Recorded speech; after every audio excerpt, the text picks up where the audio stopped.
Okay.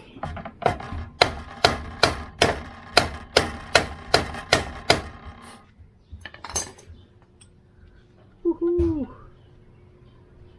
So, lagi juga.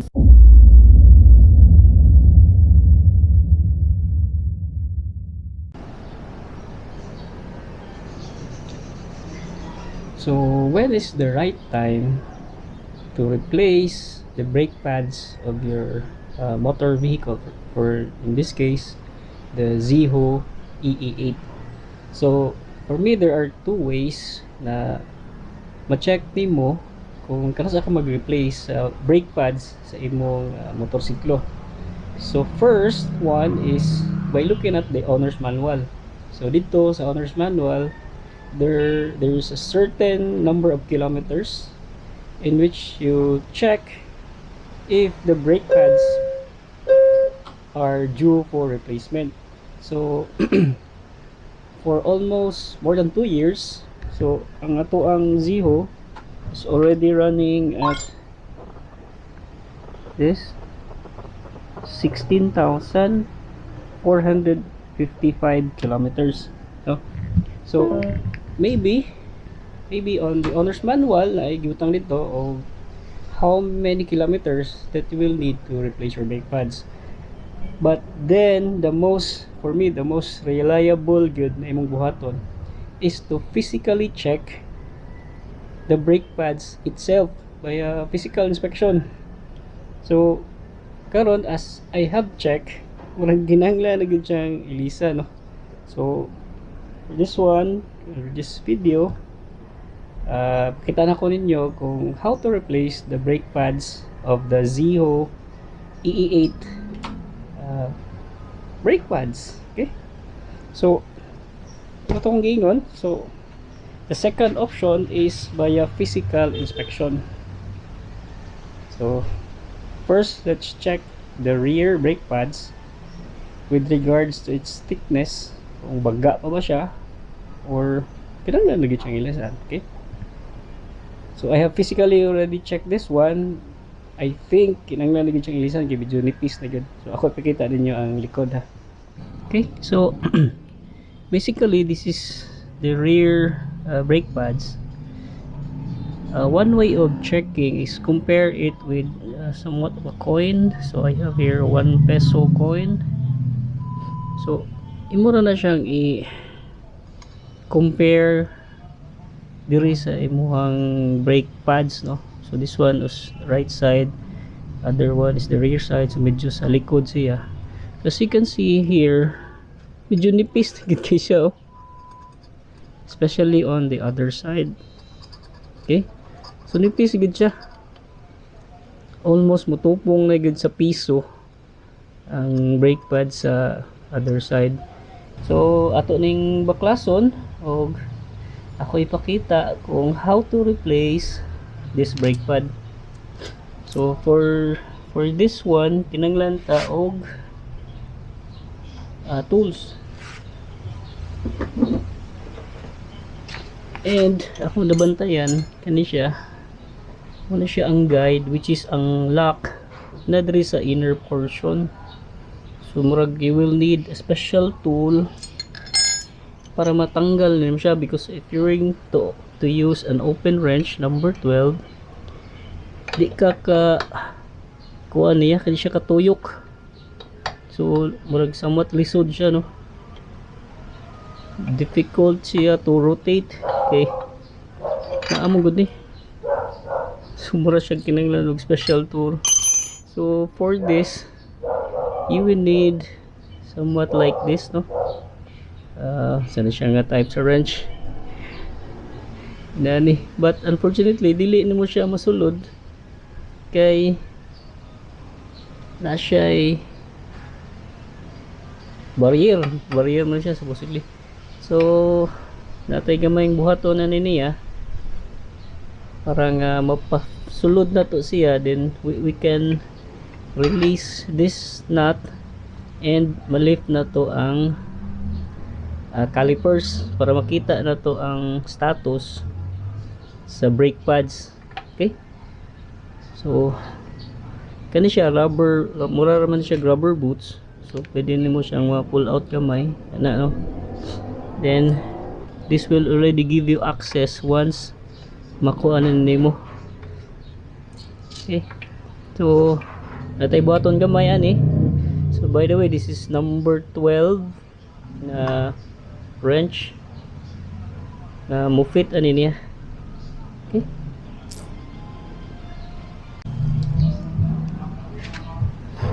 okay no. So atong buhaton ani niya is we will cut a small notch dire para mo fit siya atong gamay nga murag rod nga guide para sa brake calipers.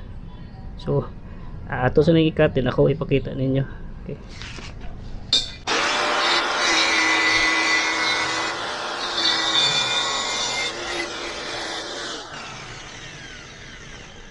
so somewhat like this.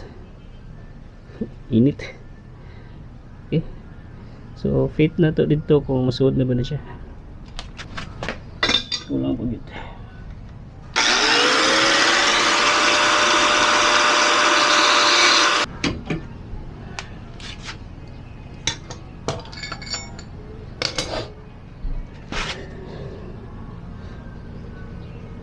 Okay, so inani na siya. Murag musud na gini. Ato try.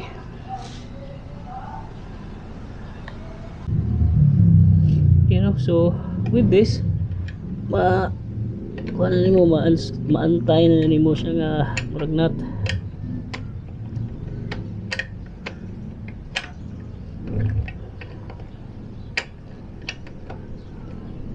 Okay,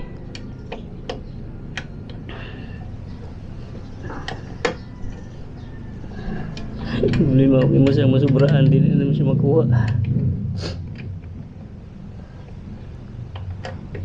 Ito balik kamay.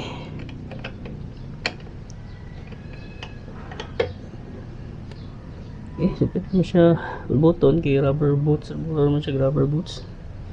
And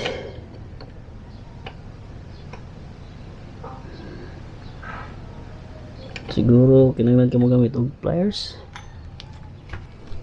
Ito sa ibalik gamay para mahulbot na to siya ang atong ibuhat na tool. Okay, since luag naman siya, pwede mo siya ma-unscrew or base sa initial checking. Pwede sa hindi mo siya paakan og vice grip pero mag delikado kay mapudpud niya ni. So I think much better pag yun ni siya. Okay, so remove na. So pwede na siguro na to na i-lift. Okay,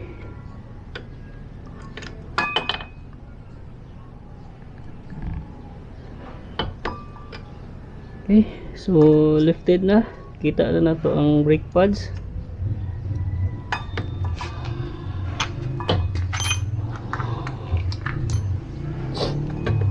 So kung imong tanawon physically ato sa nagtatangon, so kinanglan po ka og flat na screwdriver para ma-release na nimo ang one. So before that timan kay na clip dire. So you need to take pictures siguro of the clip just for positioning lang.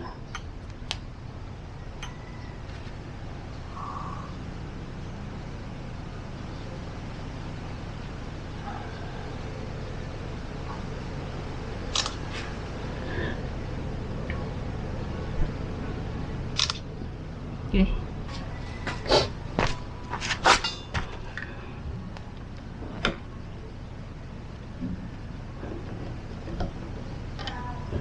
Okay, so more ready siya takob. Okay, so this one is Allen.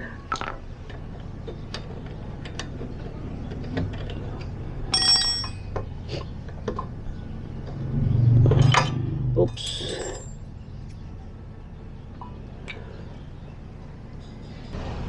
karon makita din mo ang piston sa brake caliper. Protrude naman na siya dito kay nipis naman ang pikas. So kung madani mo siya i-push back lang mo siya.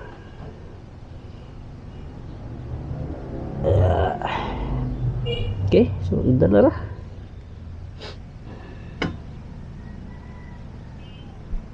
So siguro na naman ka dire, double check na lang pod kung dili ba hugaw ang brake disc. So far limpyo naman siya.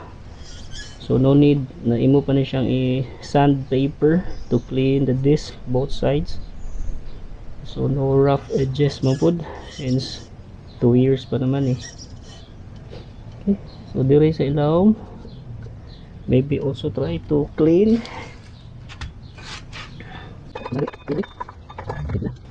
For physical checking, okay pa man.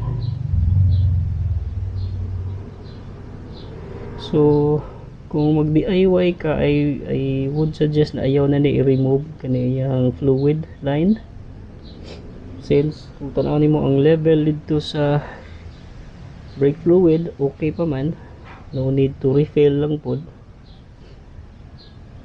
So pwede na ilisan. Okay no, so physically mo siya tanawon, nipis na gyud kaayo. Ang hibong lang kung anong other side lang may nahilis, and this side is baga pa. Oh. So muna siya ang difference. Okay,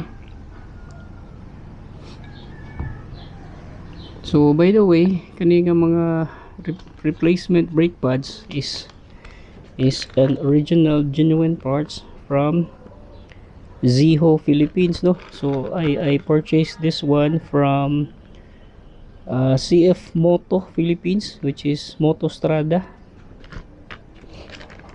So I contacted them via their Facebook page.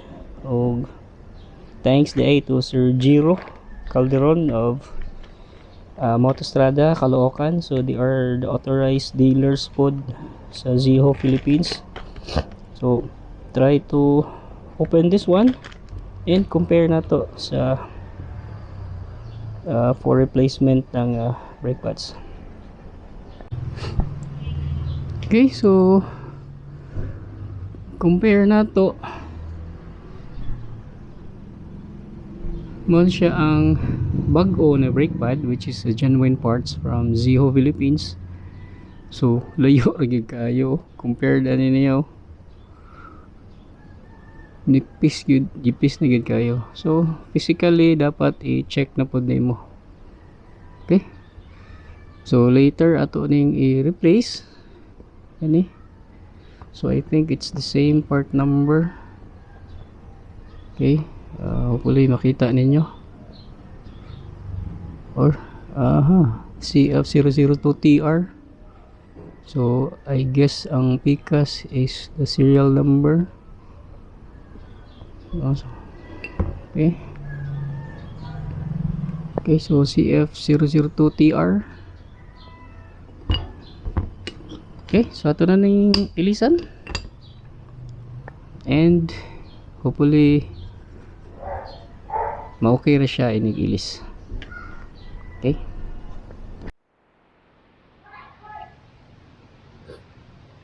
so ato na ning install so replacement ani sa loob is ani.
Ano yung problema oh?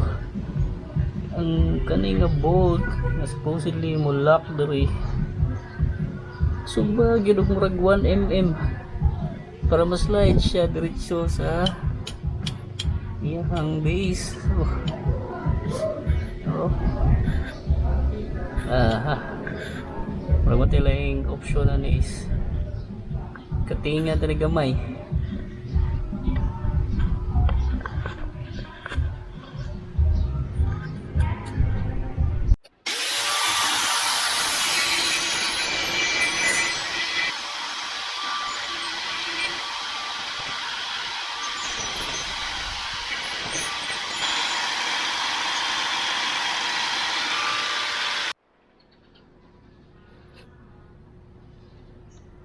So ato lang siyang gikatingan siguro mga I think 1 mm lang. Then try na to kung ma-fit na ba siya.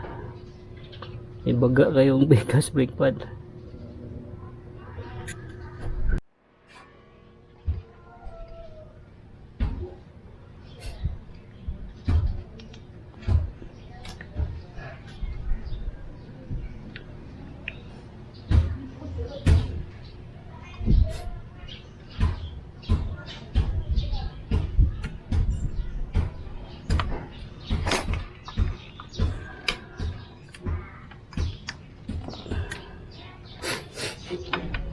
Huwag yapon. Kaya ito, liwat ka naman. Dumay lang kayo.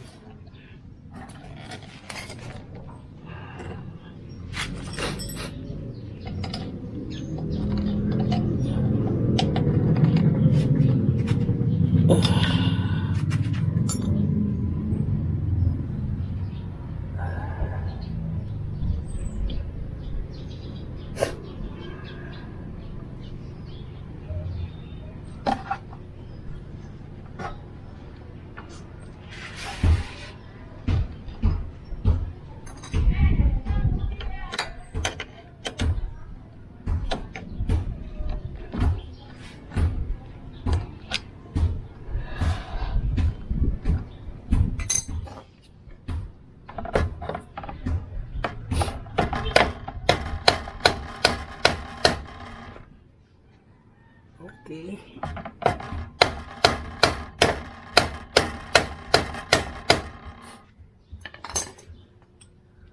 Woohoo! So, lagi siya gamay. Pag-gamay na lang kurang.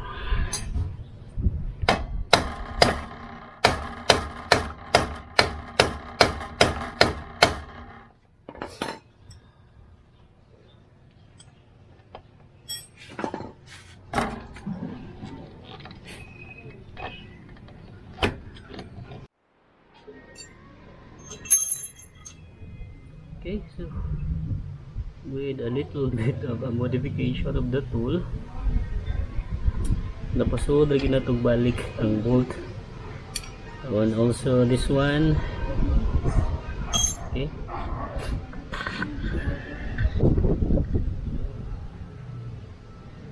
klaro ba ninyo kanin siya nga nut bolt. Okay, so nakuntan lagi na ito siya.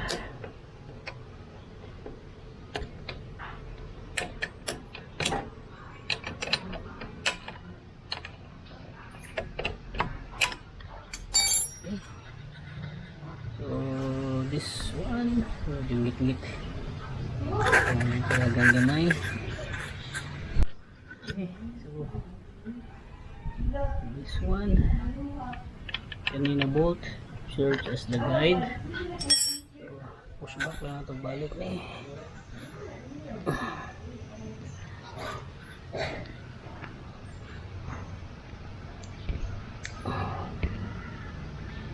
Okay. Okay, so posisyon na ang rubber bushing for you can see the difference. Baga gid siya.